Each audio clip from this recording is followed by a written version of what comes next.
Guys, today I want to tell you about the forest projects. Forests might be the best tool humanity has to tackle climate change. Trees give cooling shade, absorb and store carbon dioxide, recycle water, and provide habitat for other plants and animals. Huge international projects like the Trillion Trees initiative believe planting forests will ultimately help to rebalance Earth's climate. Plants naturally absorb CO2 and emit oxygen as part of photosynthesis, but trees can process a lot more because of the size of their trunks, green leafy canopy, and root structures. This filtering and storage capacity is part of the United Nations Great Green Wall initiative to plan an 8,000 kilometers long tree belt across the African continent. More recent projects like Trillion Trees, the World Economic Forum's 1D and the UN's follow-up Great Green Wall for Cities highlight tree planting and forest regeneration as the most effective nature-based solution for runaway CO2 emissions. 1D uses research data showing that planting nearly 1 billion hectares 2.2 billion acres of trees in the right places could remove 25% of the CO2 from Earth's atmosphere.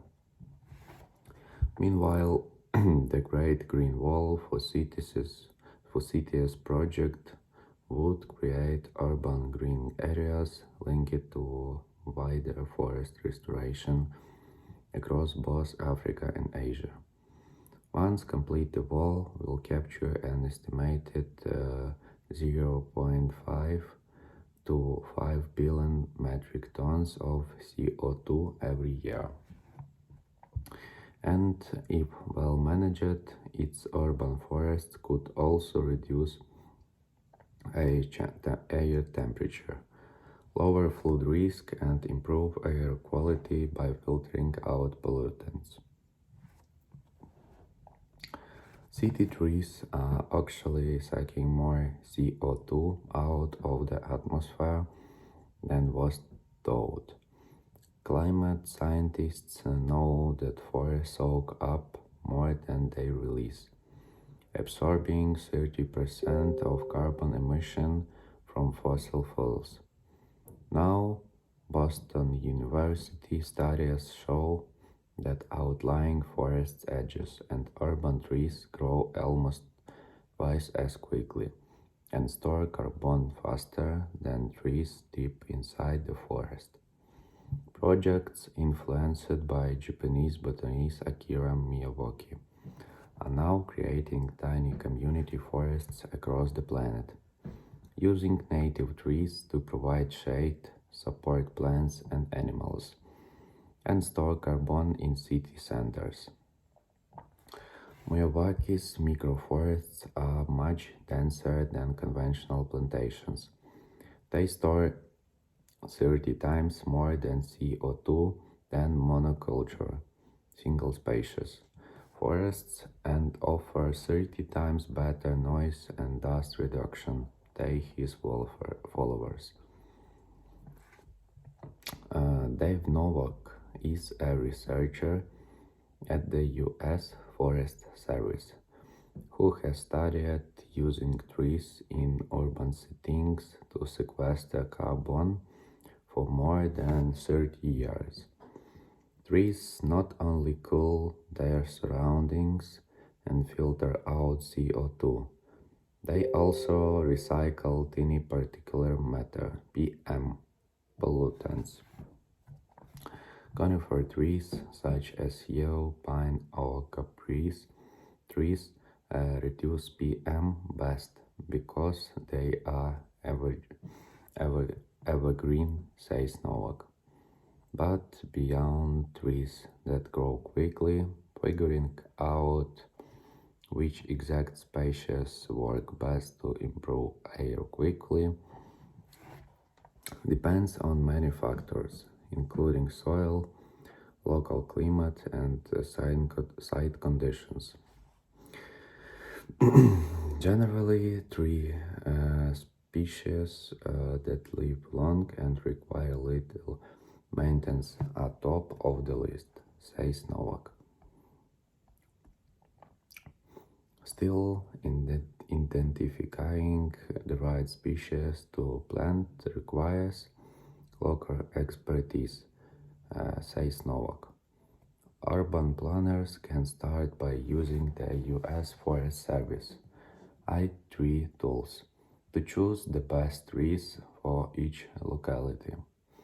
Another tool, American Forest's Tree Equality Score Analyzer, helps planners to target urban forests in disadvantaged areas.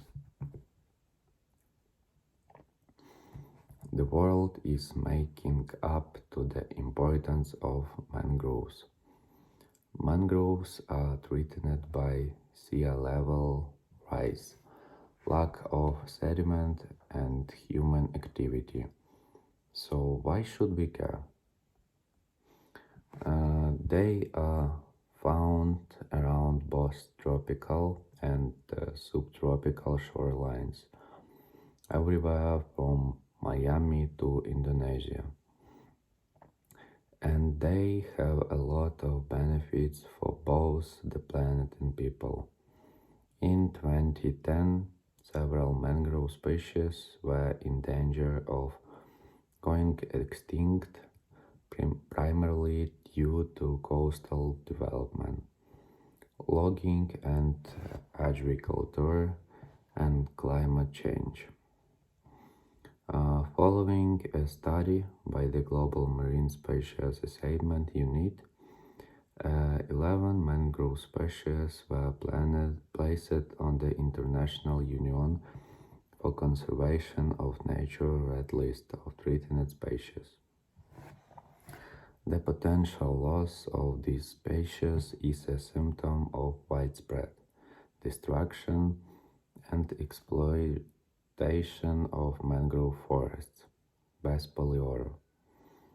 Research associated with the GMSA at Old Dominion University and principal author of the study. According to the American Museum of Natural History, less than 50% of the world's mangrove forests remained intact at the end of the 20th century, and half of those were in poor condition. The museum calling mangrove forests among the most threatened habitats in the world and call it losses rampant across the globe. Mangroves form one of the most important tropical habitats that support many species, and their loss can affect marine and terrestrial biodiversity much more widely. Polidoro added. All mangrove trees grow in areas with low oxygen soil, where slow-moving waters allow sediment to accumulate. They can be extremely beneficial for communities that live in low-lying areas, such as Miami, as they stabilize the coastline and reduce erosion from storm surges, currents, waves, and tides. Miami's mangrove forests have even been described as keeping the city afloat. City officials have begun monitoring the mangroves After realizing what an important role they play in acting as barriers against hurricanes and form a stable coastline that shields against erosion and helps act as a natural sea wall for tide spills. In 2010, several mangrove species were in danger of going extinct, primarily due to coastal development, logging, and agriculture and climate change. Following a study by the Global Marine Species Assessment Unit, 11 mangrove species were placed on the International Union for Conservation of Nature Red List of threatened species. The potential loss of these species is a symptom of the widespread destruction and exploitation of mangrove forests. As Polidor Research Associate of the GMSA at Old Dominion University and principal author of the study said at the time. The intricate system of mangroves, their roots and highly complex also makes these forests attractive to fish and other organisms, bringing other species into the area, everything from 1-inch long goby to 10-foot long sharks. They thrive in areas that other trees simply couldn't tolerate because they can handle high levels of salt. They excrete it through their waxy leaves. The largest amount of mangrove coverage is found in Indonesia, where 14,000 square miles of land is covered by trees.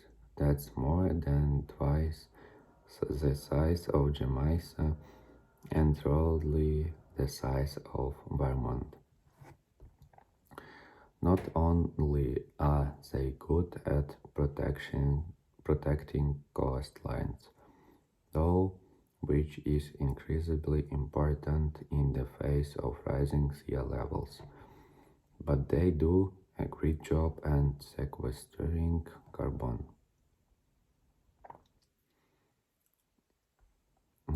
A worldwide movement to plant more mangroves is now underway as scientists' understanding of their benefits deepens. Worldwide mangroves and are believed to reduce risk to more than 15 million people and prevent more than $65 billion in property damages each year, while they could save $50 billion in annual damages to the US economy. Mangroves are often underappreciated, with most people not realizing their true value to the overall health of our communities and our entire planet, said Todd Hardin, COO of Plastic Oceans International. If you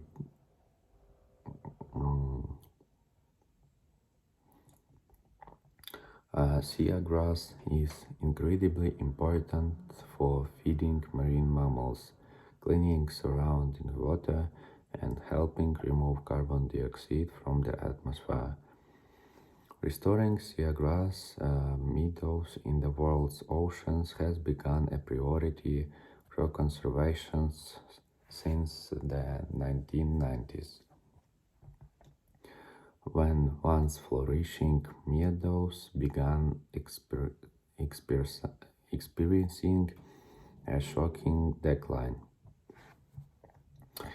It was around this time that scientists observed pits poke marked across the sandy bottoms of seagrass meadows where hungry sea otters had been digging for clams. This moonscape left in the Otterns way consists of a series of craters of dislodged vegetation. While at first glance it looked like sea otters were tearing up their own environment, scientists observed that the seagrass seemed to be much healthier in areas with high otter populations, leading them to wonder, could this road treatment of seagrass be doing the plants for a favor? It turns out they were right. Otter's seemingly destructive habit is actually beneficial to seagrass reproduction. In areas ravaged by snacking sea otters, the seagrass is more genetically diverse and resilient than in areas without otter populations. A team of researchers set out to determine the benefits of sea otter disturbance on marine vegetation in a paper published in Science. Scientists found the sea otters stimulate sexual reproduction among eelgrass as they dig for calms. Eelgrass can reproduce in two ways: asexually by cloning itself or sexually by producing flowers that get pollinated and produce seeds. Sea otter digging increased genetic diversity in the eelgrass by up to 30% by increasing opportunities for eelgrass seedlings to sprout and grow. Scientists are not the first to discover the benefits of sea otters on eelgrass. Native Americans in the Gulf of California have long harvested seagrass, rhizomes, and seeds. They expected better harvests from disturbed meadows. The process of this traditional harvesting by indigenous people may have been benefited the seagrass meadows in its own right. This diversity in eelgrass DNA directly translates to a greater ability to thrive in thawed conditions and threatened environments. A skill that's incredibly important in a climate constantly changing and being impacted by global warming. These findings highlight the importance of predators, like the sea otter, have on their ecosystems. Otters' feeding behavior can have a positive domino effect throughout the environment. The study is a major advance, says marine ecologist Boris Worm, showing that large animals may help to actively maintain the quality and resilience of their habitat. Oceans are rely on their large species, especially whales, to recycle and regenerate ecosystems. Studies at Stanford University identified the whale as an animal that rechanges its own food sources and recycles carbon. Okay, guys, that's it for today. Wish you a good day and goodbye.